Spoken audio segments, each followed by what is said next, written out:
The fifth type of reaction you will learn about is neutralization. It's found on page 263 and is a special type of double replacement reaction.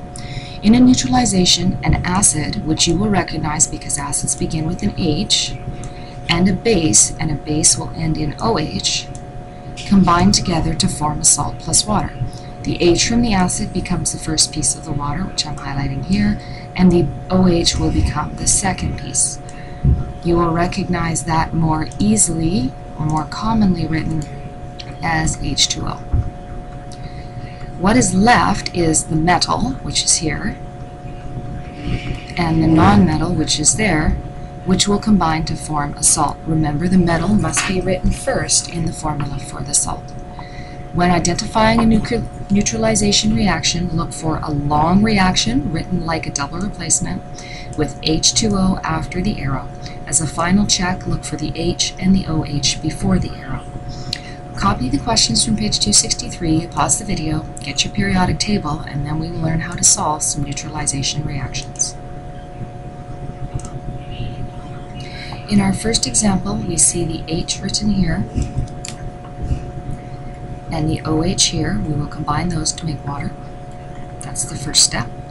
And then we will write the metal, which is Na, and the nonmetal together to form a compound. Check the formula for your compound by using your periodic table, and we find that NaBr does not need any other numbers. For question B, we'll use the H and the OH again and combine them to make H2O.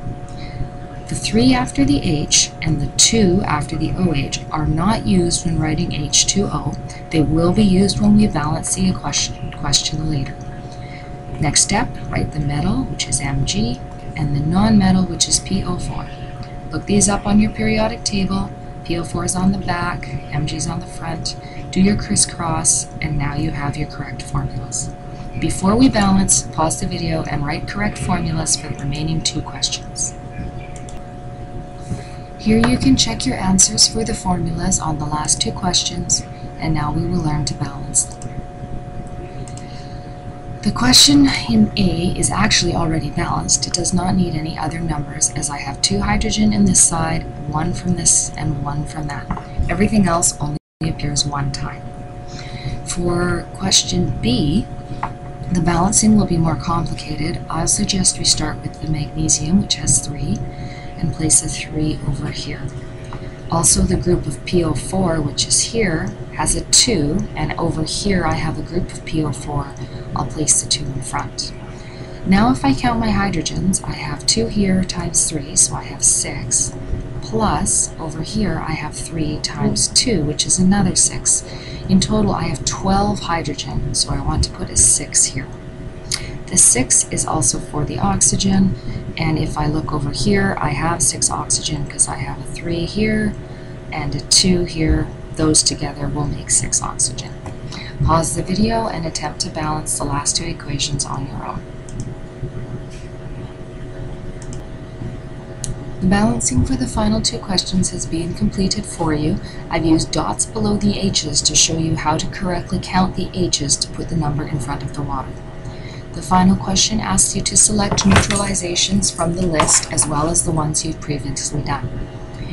If I look at question C, it ends in water, and it's a long question. That's neutralization.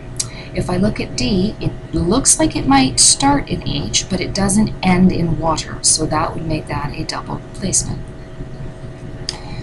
Question A, single, that's a single replacement, and question B is a decomposition. The final video you will watch is combustion.